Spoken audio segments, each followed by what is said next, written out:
Porque o ônibus é que manda na cidade, a FETransport é que manda, então eles não querem saber, não querem que ninguém ande de trem, então ficam pessoas lá, e o seu Francisco falava muito isso aqui na reunião, porque ele até quer vir de trem, mas quando chega para ele tomar o trem e o ônibus para chegar no trem, não tem transporte. É uma coisa muito triste isso nas áreas do subúrbio. E não é só Campo Grande, não.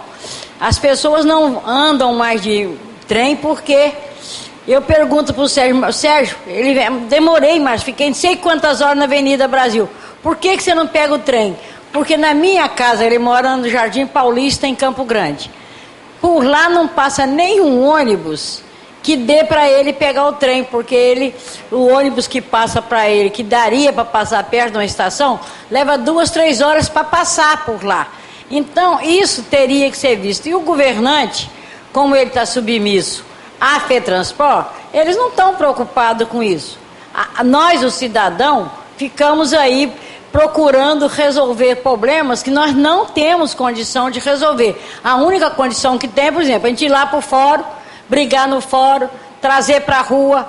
Sexta-feira passada nós tivemos que fazer uma manifestação. O Fórum de Mobilidade Urbana foi fazer uma manifestação porque o ônibus que vem de Maricá é assaltado, ninguém fica sabendo disso. Está ali o Wagner que participa e então a gente tem que manifestar. A gente conta às vezes com o Ministério Público na defesa do morador, mas é difícil até para reclamar. Que vai reclamar onde? Hoje tem um fórum. As pessoas levam no fórum a reclamação. Mas a gente ir lá na Supervia, o Marcelo, que não está aqui hoje, ele faz... ele é de uma entidade de defesa dos usuários de transporte. Ele faz a defesa. Quando leva lá, a Supervia diz, não, tudo isso é mentira, não tem nada. O trem anda com a porta fechada, anda com ar-condicionado, então... Quando fala nas empresas aí, como é que é? Que deveria fiscalizar, não fiscaliza. Ela fiscaliza, se você for lá na audiência pública da barca, a entidade que deveria controlar e fiscalizar a questão das barcas é determinada pelo dono da empresa. Quem deveria fiscalizar a questão do trem, se está funcionando ou não, é tudo hoje mercado. Então, como é mercado, tem que ficar o que dá lucro para quem está produzindo aí a riqueza. Mas a riqueza para ele, não é riqueza para o povo, não. A riqueza da FETransport, ela financia não sei quantas campanhas eleitorais. Por isso que quando chega lá no Congresso, não passa a questão das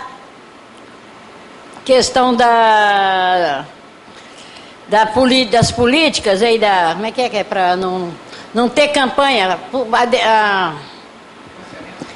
Quê? Financiamento? Não, financiamento de campanha. Porque eles financiam, então eles mandam. Isso que acabou de falar aqui. 20 anos o cara ganhou para fazer uma coisa e não faz. Então, nós, os moradores da cidade, temos que fazer o que nós fazemos mesmo, é manifestar. Então, quando acontece uma manifestação que as pessoas se exacerbam do seu direito, da questão de que brigar mais do que o cara acha que está errado, mas a única saída que nós temos enquanto cidadão é ir para a rua para se manifestar, porque a audiência pública não resolve, o Ministério Público, quando funciona, ele esbarra na primeira instância, ele faz, quando chega na segunda instância já não é mais ali. Então, derruba a questão das questões que a gente ganhou na primeira instância. Então, é muito complicado, enquanto cidadão, conviver, porque se você a Barra é a cidade diferente da de cá, é uma outra cidade. Lá tem que ter BRT, tem que ter VLT, tem que ter ônibus, mas para resolver o problema deles. Mas eles também andam de helicóptero, eles não precisam desse transporte. Então, hoje a gente vive numa cidade complicada, que ontem uma pessoa falou, cada cidadão perde R$17 acho que foi o Wagner que falou isso, R$17 por dia. Não é por hora não, por dia, R$17 por dia no gasto de transporte. Somando isso dos milhões de brasileiros, quanto que se perde por causa do transporte? Então, é uma coisa bem complicada quando se faz um projeto para fazer. Por que está fazendo o metrô para Barra? Por que não pegou o metrô, levou ele para Baixada, para Santa Cruz? Não, metrô de 10 bilhões de reais é para Barra. Para servir quem? Um grupo que não precisaria. Quem precisaria do metrô seria o pessoal da Zona Oeste, que o trem não comporta, porque a Supervia, ela não se preocupa, porque ela também é a mesma empresa que manda em tudo. Aqui no Rio, a empresa que manda no transporte, manda na barca, no metrô, no ônibus e no trem. Então, eles vão fazer o que dá mais lucro.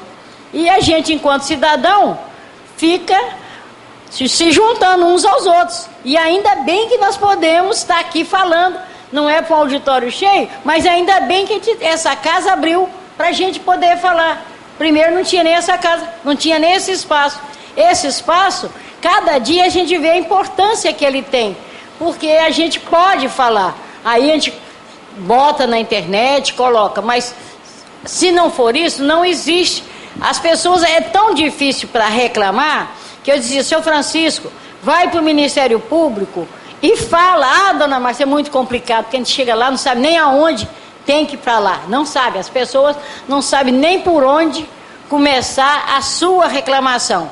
E aí a gente vai ficando. A Rocinha, está ali o Martins, o governador quer fazer teleférico para Rocinha, para transportar não sei o quê. Certamente é para mostrar para os turistas, para ir lá ver como é que pobre vive. E não quer fazer o saneamento básico.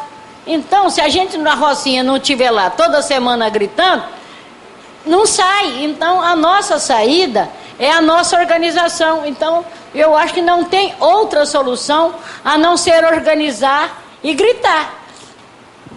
Porque não tem outra forma. Obrigada, Márcia. Hoje aqui a nossa discussão, né, o nosso tema é em cima do transporte ferroviário. Eu gostaria de abrir para sugestões a respeito do nosso próximo desdobramento. Agora, no próximo dia 30 de abril, nós deveríamos estar comemorando os 160 anos das ferrovias. Então, eu acho que, assim, como sugestão, né, poderíamos convidar de novo o Ministério dos Transportes, mais uma vez, né, porque a gente ganha aqui na insistência, convidar os segmentos ligados à área de ferrovia, né, as associações, as entidades, né, e tentar, mais uma vez, abrir essa discussão sobre a resolução e o fórum encaminhar o que considera como políticas públicas para o Estado do Rio de Janeiro na área de ferrovia. Acho que devido ao entusiasmo que vem ocorrendo em relação à resolução, né, acho que o fórum poderia levantar essa bandeira, né, pode levantar essa bandeira, né, em defesa da nossa malha ferroviária e fazendo um evento aqui no dia 30 de abril. Gostaria de abrir aí para discussão. Celso?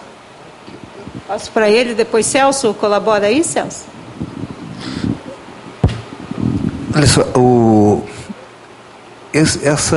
essa reunião aqui, essa mesa redonda, ela foi convocada dentro do seguinte tema: quem traça a política ferroviária? A pergunta. Que aí fica assim, a ANTT ou o Ministério do Transporte? Na verdade, a gente, o gancho dessas reuniões que a gente está fazendo é o fato da ANTT ter editado essa resolução 4131, que dá para... a gente fica sem saber se a ANTT, que é a agência reguladora, se ela pode estar traçando política, né, para a questão ferroviária, porque quando ela edita essa resolução, ela estabelece umas coisas que eu, no meu entendimento, deveria ser a coisa do Ministério do Transporte, do governo federal, e não da agência reguladora. Eu acho que, o pessoal costuma dizer assim, cada macaco no seu galho, né? Então a NTT tem a função, a agência, de fazer, para que ela foi criada, fazer aquele equilíbrio, fazer a fiscalização. Agora, traçar política, quer dizer, tem que ser numa instância maior, não pode ser essa. E esse gancho da 4131, que foi muito bem aproveitado pelo fórum, que traz os especialistas da área, quem está discutindo essa questão ao longo do tempo, né, é para cada vez mais formar um acúmulo de discussão, um acúmulo de pessoas interessadas e mobilizadoras.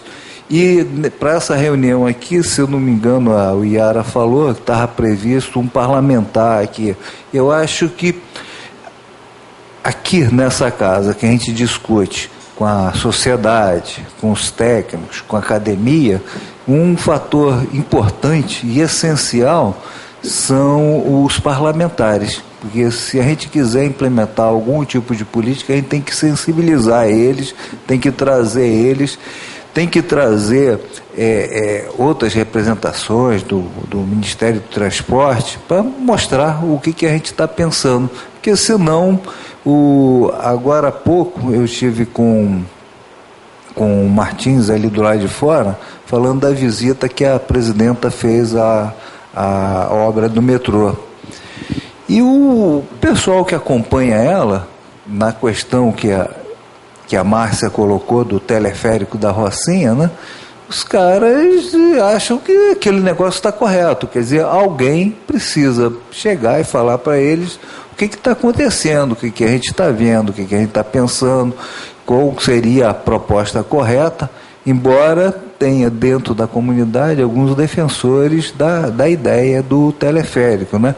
Mas nós temos uma discussão maior nessa questão, mostrando que o teleférico não resolve o problema de mobilidade. É o que a Márcia Vera falou.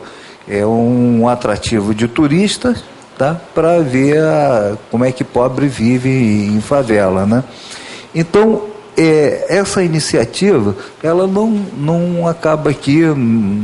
Tem uma proposta que o Iara fez. Eu acho que a gente tem que perseguir isso. Quer dizer, mesmo a gente não tendo enchido o auditório aqui, a gente precisa insistir cada vez mais nessa questão e convocar, encher o saco, né, das autoridades, do Ministério do Transporte, das agências, para estarem aqui presentes. Eles vão ter que ouvir a gente. E a gente fazer alguma forma mais criativa de mobilizar para que eles estejam aqui, né? Então, era isso que eu queria dizer, e só para complementar duas falações que foram feitas aí, né? Investimentos. Os investimentos, eu não canso de dizer o seguinte: no processo de privatização, tem várias modalidades. Metrô e trem foi uma concessão. Concessão é aquilo que, decorrido o prazo de concessão, embora ele tenha sido prorrogado, todo o patrimônio retorna para o Estado. E tem um processo de privatização, onde o patrimônio que é do Estado é vendido. É o caso das barcas. Então, para ficar fixo na memória de cada um aí, as barcas, elas não são uma concessão, elas foram vendidas para uma empresa, alguma coisa assim. Então, investimento, compra de material, é comprar coisa para colocar na mão do empresário privado. Eu acho que aí não tem. Se tem dinheiro para fazer esse investimento, tem a nossa proposta aqui, que foi formulada várias vezes pelo Fábio, né? Você cria uma outra empresa de transporte hidroviário, que aí você começa a ter uma concorrência, né? E o Licínio que ainda está aí, ele falou das cidades, né? Licínio, eu, o Iara, o Wagner, tivemos uma cidade fantástica, que é a Gramado. Em Gramado não tem um sinal de trânsito, né? E a cidade funciona, né?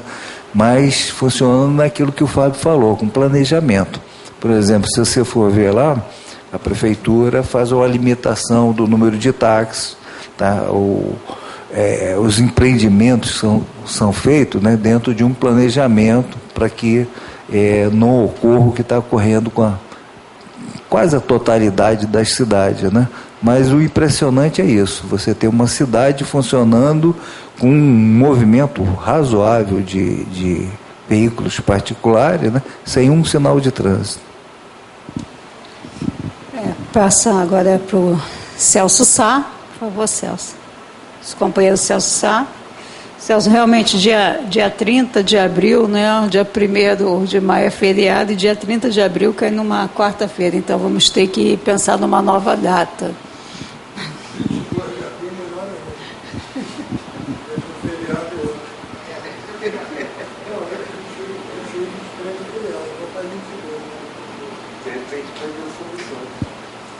Vocês me desculpem, uma boa noite a todos. Eu me inscrevi, apesar de ter uma avó mineira, ter tido uma avó mineira, não entendo nada de trem. Absolutamente nada de trem. Porém, mineiro entende muito de trem, né? Eu me inscrevi porque eu estou aqui há algum tempo e não ouvi. Eu não sei se foi por esquecimento, deve ter sido, claro. Mas quem acabou com os ramais ferroviários, principalmente os ramais secundários, no nosso país? A gente se lembra, não? Não é possível que a gente não se lembre. Foi a ditadura militar. A ditadura militar erradicou boa parte dos ramais ferroviários no Brasil. A mesma ditadura que caçou, que matou, que tripudiou, que humilhou, que estuprou, foi a mesma ditadura que erradicou os ramais ferroviários. E nos deixou, acho que eu espantei um, e nos deixou esse legado aí. Esse legado. Essa que é a grande verdade. Eu me lembro, lá, não para Angra, mas até Mangaratiba, tínhamos um macaquinho. Eu ia para a Praia do Saco, no macaquinho. Para Campos, a mesma coisa. Então nós tínhamos, eu me lembro, sou da Ponta da Areia,